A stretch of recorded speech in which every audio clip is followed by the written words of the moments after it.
70 দিনের মাথায় মাধ্যমিকের ফল প্রকাশ রাজ্য জুড়ে। চতুর্থ মোহাম্মদ সেলিম গর্বিত পূর্ব বর্ধমান। 70 দিনের অপেক্ষার পর অবশেষে প্রকাশিত হলো মাধ্যমিক পরীক্ষার ফলাফল। এবছর নজর কাড়ল জেলা স্কুলগুলির সাফল্য, আর সেই তালিকায় পূর্ব বর্ধমানের নামও। জেলা কেতুগ্রামের নিরল উচ্চ বিদ্যালয়ের ছাত্র মোহাম্মদ সেলিম রাজ্য জুড়ে চতুর্থ স্থান অধিকার করে গর্বিত করল গোটা জেলা তথা রাজ্যকে। তার প্রাপ্ত নম্বর 692। ফল প্রকাশের পর আনন্দে উদ্বেল সেলিম জানায়, আমি ওয়েবসাইটে দেখে জানতে পারি যে আমি রাজ্যের মধ্যে চতুর্থ হয়েছি। খুবই ভালো লাগছে। পড়াশোনার পাশাপাশি সে ভবিষ্যতে ইঞ্জিনিয়ারিং নিয়ে উচ্চ শিক্ষার স্বপ্ন দেখছে। সেলিমের এই অসাধারণ সাফল্যে খুশির জোয়ার বইছে পরিবার, স্কুল এবং কেতুগ্রাম এলাকা জুড়ে। নিরল উচ্চ বিদ্যালয়ের শিক্ষকরা জানিয়েছেন, সেলিম বরাবরই মেধাবী এবং মনোযোগী ছাত্র ছিল। কঠোর পরিশ্রম, নিয়মিত পড়াশোনা এবং নিজের উপর বিশ্বাসী তাকে এই শিখরে পৌঁছে দিয়েছে। এবছর কলকাতার তুলনায় জেলা ছাত্রছাত্রীদের ফলাফল অনেকটাই নজর কাড়া। বিশেষ করে পূর্ব বর্ধমানের উপস্থিতি উল্লেখযোগ্য। মোহাম্মদ সেলিম সেই ধারাকে আরো মজবুত করল। তার ভবিষ্যৎ পরিকল্পনা এবং অধ্যবসায় দেখে শিক্ষকরা আশাবাদী, ভবিষ্যতে সেলিম রাজ্যের গর্ব হয়ে উঠবে। এই সাফল্য শুধুমাত্র সেলিমের নয়, গোটা পূর্ব বর্ধমানের জন্য এক গর্বের মুহূর্ত। এই বছর মাধ্যমিক পরীক্ষা দিয়েছিলাম, তাতে আজকে রেজাল্ট বেরোনোর দিন। আজকে অনলাইন কনফারেন্সে দেখতে পাই আমি চতুর্থ হয়েছি। খুবই ভালো লাগছে। আমি কিভাবে পড়াশোনা করতাম, আমি বাড়িতে সেলফ স্টাডি করতাম, আর এমনিতে টিউশন ছিল কতগুলো, সেগুলো টিউশনগুলো করতাম, আর স্কুল রেগুলার যেতাম। সহযোগিতা সবচেয়ে বেশি আমার করেছেন আমার মামা। তিনি আমার সারা বছরের গাইড, ছোট থেকে তিনি আমাকে মানুষ করছেন। আমার স্কুলের টিচার, টিউশনের টিচার, তারাও খুব সহযোগিতা করেছেন।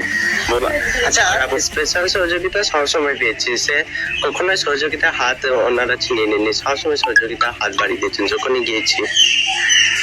এরপরে আমার মেন টার্গেট হলো আইআইটি, জিমেন এবং অ্যাডভান্স পরীক্ষা দিয়ে আইআইটিতে যাওয়ার ইচ্ছা আছে। ইঞ্জিনিয়ারিং নিয়ে পড়তে চাই আমি। আমার নাম মোহাম্মদ সেলিম।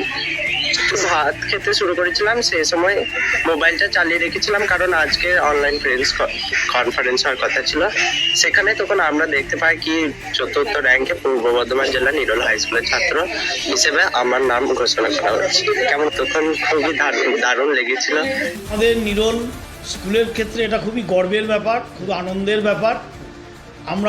আমাদের কাছ থেকে 5 থেকে ছোট থেকে পড়ছে, এবং ছেলেটা খুবই নিডি পরিবারের ছেলে, এবং সে কোনোদিনই সেভাবে টিউশন নেয়নি।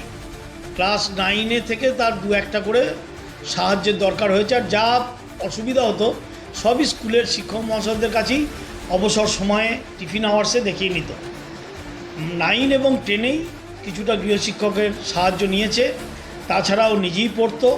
আমরা আশা করেছিলাম ছেলেটা কোনো পজিশন পাবে। 4th হওয়াতে আমরা খুবই আনন্দিত। তা 2-1টা সাবজেক্টে যদি আরেকটু ভুল না করতো তাহলে আরও ভালো হতো। যেমন ইংরাজিও খুব ভালো, অথচ ইংরাজিতে ওয়ার্ড মিনিং ভুল হয়ে যাওয়ার জন্য 95 পেয়েছে। আমরা আশা করেছিলাম আরেকটু ভালো হবে। যাই হোক, 4th হওয়াটা একটা বিরাট আনন্দের ব্যাপার গোটা পশ্চিমবঙ্গের মধ্যে, এবং পুরো বর্ধমানে প্রথম এবছর। তা নিরলের অঞ্চলের পক্ষ থেকে এবং নিরল স্কুলের পক্ষ থেকে আমরা ছেলেটাকে অভিনন্দন জানাই। আমরা যথাযথভাবে তাকে সম্বর্ধনা দেবো, আমাদেরই ছাত্র। আর আরেকটা জিনিস এখানে উল্লেখ করা খুবই প্রয়োজন, সেটা হচ্ছে ক্লাস 8-এর যে পরীক্ষাটা হয়, ন্যাশনাল মিন্স কাম মেরিট, সেখানে কিন্তু সে পূর্ব বর্ধমান জেলাতে ফার্স্ট হয়েছিল। তখনও সে ফার্স্ট হয়েছিল। তা আশা করি সে ভবিষ্যতে আরও উন্নতি করবে, এবং সে বর্তমানে মামার বাড়িতেই থাকে, শিরুন্দি গ্রামে, আমাদের স্কুল থেকে বেশি দূরে নয়। তার উজ্জ্বল ভবিষ্যতের আমরা আশা রাখি। এবং স্কুলে আসবে, হ্যাঁ, এখনই আসবে। রেজাল্ট এলেই আসবে। স্কুলে রেজাল্ট আসেনি বলি এখনও আসেনি, রেজাল্ট নিতে আসবে। এবং তার মামাও তার ভাগনার উন্নতির জন্য অনেক পরিশ্রমও করে, স্যাক্রিফাইসও আছে। মামাও যথেষ্ট এ বিষয়ে তাকে সাহায্য করেছে। আর আমরা যতটা আমাদের স্কুলের তরফ থেকে এবং শিক্ষক হিসেবে যতটা গাইড করা যায় আমরা যথাযথভাবেই চেষ্টা করেছি। সে মাধ্যমিক পরীক্ষার আমাদের এবছরের সেন্টার হয়েছিল গঙ্গাটিগুড়ি হাই স্কুল। সেখানেও আমরা মাস্টারমশাইদের একটু সতর্কই করে এসেছিলাম যে একটু দেখবেন ছেলেটা, আমাদের আশা আছে যাতে পশ্চিমবঙ্গে একটা র্যাঙ্ক করবে। তো সে আমাদের আশা হয়তো করেনি। খুবই আনন্দের দিন আজ আমাদের কাছে, এবং নিরল স্কুলের ক্ষেত্রেও এটা খুবই গর্বের। আপনার নাম পড়ছে? আমার নাম দিব্যেন্দু হাজরা, আমি নিরল হাই স্কুলের ভারপ্রাপ্ত প্রধান ছিলাম। Thank you.